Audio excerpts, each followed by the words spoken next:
Assalamualaikum warahmatullahi wabarakatuh. Perkenalkan, nama saya Indah Mufaza dari Prodi Manajemen Pendidikan Islam semester 1. Di sini saya akan menjelaskan tentang filsafat bahasa, yaitu makna, bahasa, dan realitas. Bahasa merupakan salah satu aspek fundamental dalam kehidupan manusia. Melalui bahasa, manusia dapat berpikir, berkomunikasi, dan membangun realitas sosial. Filsafat bahasa hadir sebagai cabang filsafat yang berusaha memahami hakikat bahasa, bagaimana bahasa mengandung makna, dan bagaimana bahasa merepresentasikan dunia nyata. Dalam perkembangan filsafat modern, bahasa tidak lagi dipandang hanya sebagai alat komunikasi, melainkan juga sebagai media yang membentuk cara manusia memahami realitas. Filsafat bahasa merupakan cabang filsafat yang mempelajari hakikat bahasa, fungsi bahasa, dan hubungan antara bahasa, pikiran, serta realitas.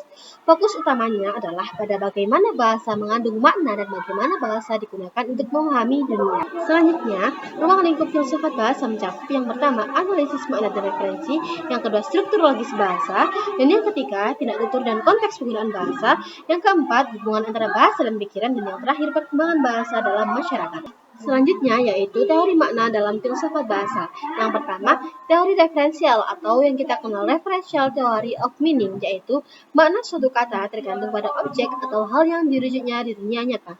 Yang kedua, teori ideasional atau idea theory of meaning, yaitu makna adalah ide atau konsep yang muncul dalam pikiran ketika seseorang mendengar atau mengucapkan suatu kata. Dan yang ketiga, teori kontekstual atau contextual theory of meaning, yaitu makna ditentukan oleh konteks penggunaannya dalam komunikasi. Dan yang terakhir yaitu teori penggunaan atau use theory of meaning, yaitu makna suatu kata adalah penggunaannya dalam bahasa, artinya makna ditentukan oleh bagaimana kata itu digunakan dalam praktik sosial, sebagaimana dalam contoh-contoh berikut ini. Selanjutnya yaitu pragmatik dan teori speech art. Pragmatik adalah cabang linguistik yang mempelajari bagaimana konteks mempengaruhi makna bahasa. Dalam pandangan pragmatik, bahasa bukan hanya sistem tanda, tetapi juga alat untuk melakukan tindakan sosial. Teori speech art atau tindak tutur dikembangkan oleh J.L. Austin dan John Searle. Mereka menyatakan bahwa setiap ucapan tidak hanya menyampaikan informasi, tapi juga melakukan tindakan tertentu. Austin membedakan 3 jenis tindak tutur. Yang pertama, locutionary act, yang kedua, illocutionary act, dan yang ketiga, perlocutionary act. Yang pertama yaitu locutionary act, yaitu tindakan mengucapkan sesuatu.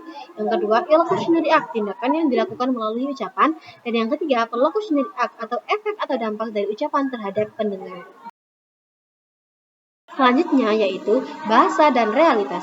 Bahasa memiliki kekuatan untuk membentuk realitas sosial. Melalui bahasa, manusia menciptakan makna, norma, dan nilai yang menjadi dasar interaksi sosial.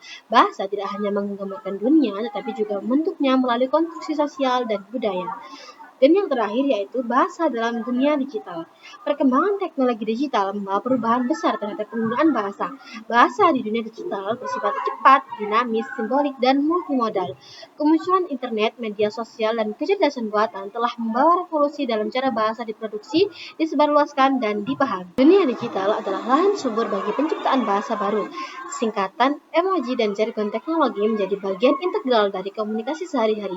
Teori penggunaan makna sangat relevan di sini karena makna istilah-istilah ini dibentuk secara dinamis melalui konsensus komunitas online. Selanjutnya yaitu konteks, ambiguitas, dan pragmatik digital. Komunikasi digital seringkali terputus dari konteks fisik dan isyarat nonverbal atau nada suara, ekspresi wajah yang esensial dalam komunikasi tatap muka. Ketiadaan isyarat ini seringkali menyebabkan misinterpretasi pragmatis di mana niat ilokusioner dari suatu benda atau suatu pembicara disalahgunakan oleh penerima. Penggunaan emoji berfungsi sebagai kompensasi visual untuk mengembalikan nuansa pragmatis yang hilang. Selanjutnya yaitu tindak tutur dalam ruang siber. Tindak tutur juga beroperasi secara berbeda di tanah digital. Sebuah tweet dapat berfungsi sebagai janji atau illokusioner, permintaan maaf publik, atau bahkan ancaman yang memiliki efek perlokusioner luas.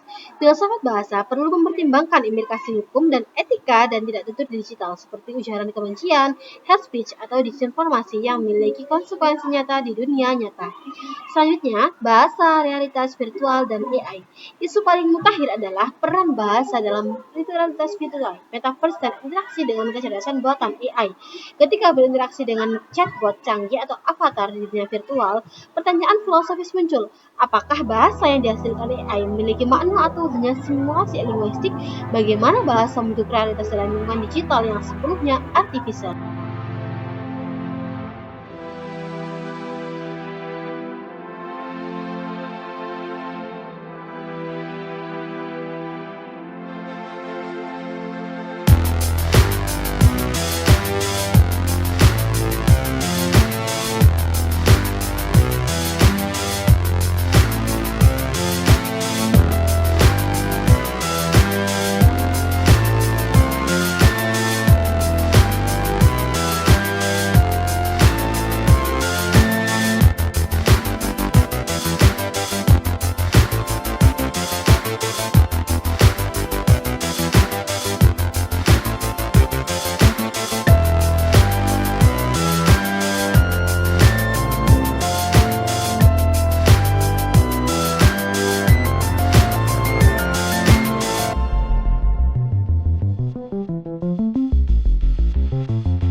Sekian yang saya sampaikan. Wassalamualaikum warahmatullahi wabarakatuh.